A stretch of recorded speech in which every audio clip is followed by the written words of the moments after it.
Low elo can be tricky, and despite most tips and trick videos saying it's very possible to climb alone, they don't exactly do a good job of explaining how. They show you a champion, what skills to max first and what to build, but nothing else, and that's not enough. Because the game client and extra tools like u.gg already does that for you. In this video we will be talking about how the jungle role is your ticket to gold and platinum, and how you can make the role work for you. The reason gold and platinum is so important is because once you reach these ranks, it's very possible to reach higher. Because the difference between a diamond player and a gold player is not mechanics, but game knowledge. There are far more good mechanical players in silver, gold and platinum than there is in diamond and masters. Given the size of the player base alone in those ranks, it's just a straight up fact. But mechanics only gets you so far, and game knowledge will always take you further. But why is the jungle the best role to climb to mid elo? It has the best chance to impact every game from the start. It does not take much to get decent at the role, and there are a lot of champions that you can play with different game patterns to suit your own style. I myself am a top main, but when I play jungle on my alt account, I play for invades and to steal camps and get ahead in tempo. That's my style. I don't play much for ganks because that's not what the role is about, despite what Bronze Timmy says. Timmy is playing Aatrox and is going 0-3 versus Darius top lane, and Timmy keeps spam pinging for help. If I gank that, Darius gets a double kill, a tower and a perfect recall, and the enemy jungler will steal all my camps.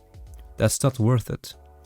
Leave Timmy alone with Darius and mute him. He's not the winning condition and should be ignored, despite how harsh it is. So let's together get a grip of what jungle actually is. The jungler should focus on 3 main rules: securing neutral objectives like dragon, herald, baron and towers. Impact the map with pressure, that means kills, assists, or just showing up and taking summoner spells like flash is fine. The most important one, track the enemy jungler.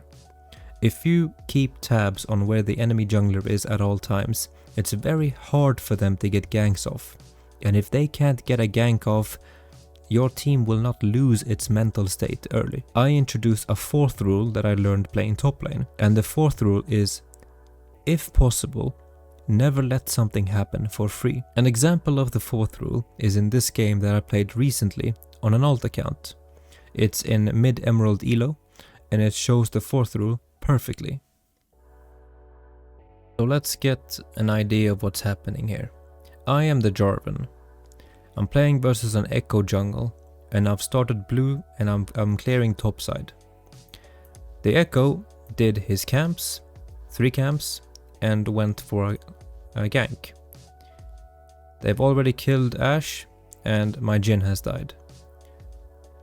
But the most important thing here is he shows on vision, right?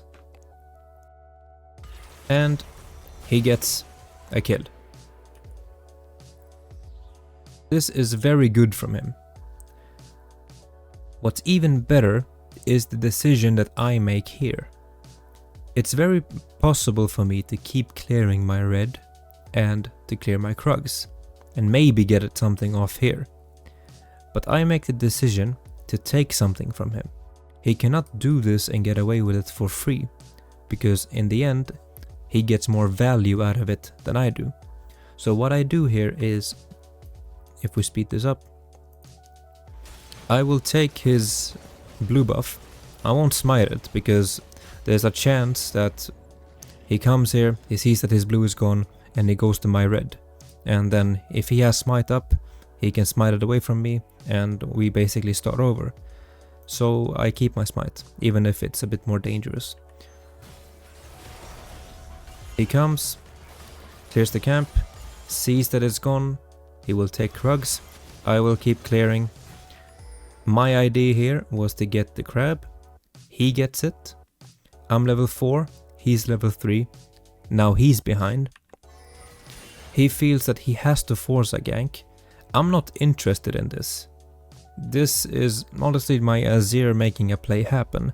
I'm interested in this right here. I want to take this from him.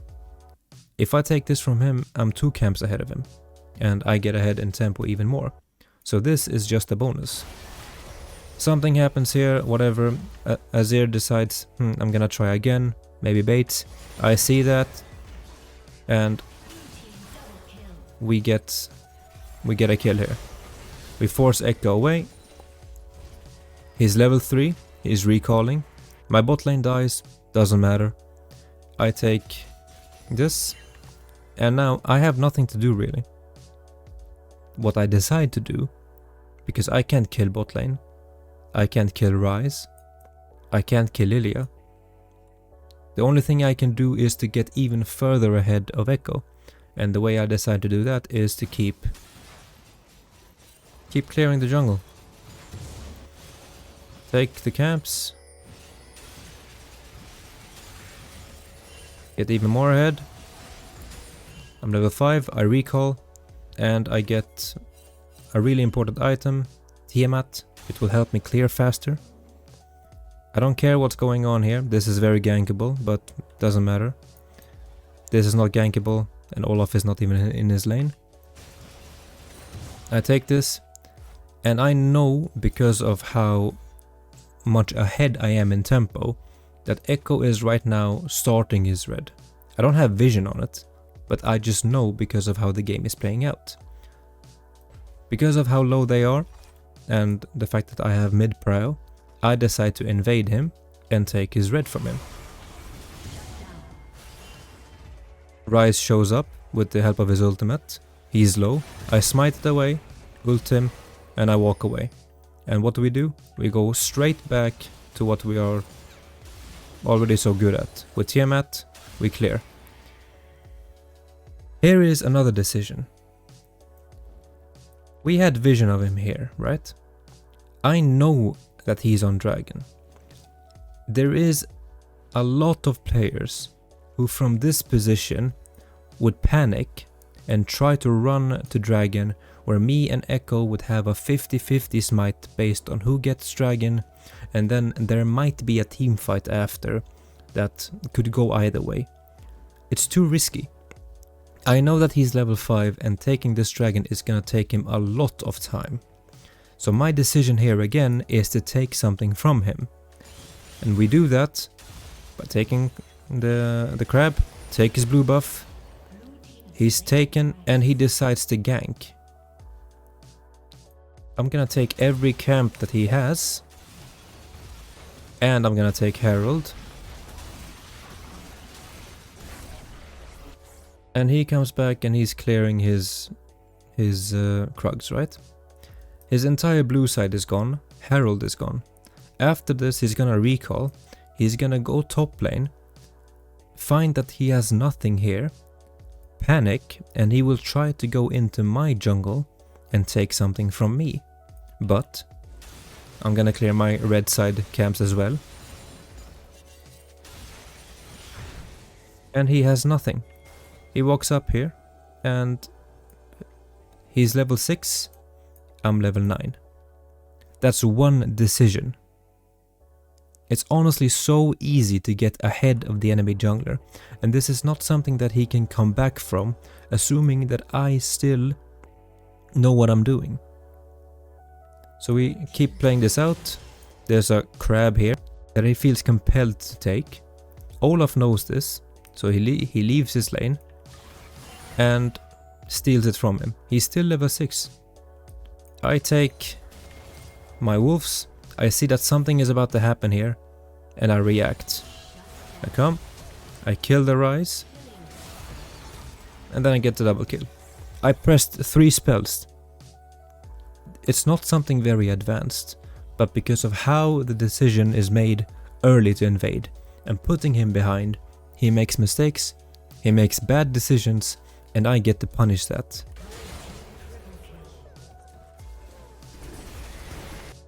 The decision to punish Echo for something ultimately gets me more value than just blindly going to dragon and hoping for a big team fight to go my way, or gank one time and hoping we get a kill and a tower without dying. The best way to apply the 4th rule is to play a jungler that can somewhat clear camps fast and someone who can fight early. Nocturne, Diana, Kayn, are perfect examples of this, but any jungler that you feel comfortable on can work. Nidalee is great in higher elo because she's a clearing god, but in lower elo she's really bad because she can't pressure as much as she can in high elo. When playing your games, try to keep tabs on what the enemy jungler is doing. If they show bot side, take something from them top side. If they show top, take something from them bot. If they are too focused on taking the first dragon, you try to take Herald. The idea is to always get something from them. The higher you climb, the more difficult it gets, because laners will start to understand what you are doing and will try to stop you. So sometimes you won't be able to steal a camp away, but you might be able to get a deep ward into the jungle that can then later help you get a kill. You might even be able to set up a trap and kill a laner once they come. There's a lot of possibilities that come from just putting pressure on the enemy jungler. If you actually adapt this rule to your playstyle, you will find yourself ahead in gold in most of your games, and you will automatically climb as a result. Don't focus on forcing ganks or helping a lost cause who spam pings you for ganks. Focus on what you can do to get ahead of the enemy jungler, and that's it. If I don't make the decision here to invade level 3 and 4, this game would look very different. Then suddenly Echo is ahead of me and will pressure me into mistakes. The basics of the jungle role are pretty easy to learn, and once you feel comfortable playing, the wins will come to you like you've not seen before. This is gonna be it for this video. I hope you enjoyed this type of content that I have made recently and that you learned something. Leave a like or sub to the channel, and I will see you again very soon. Goodbye.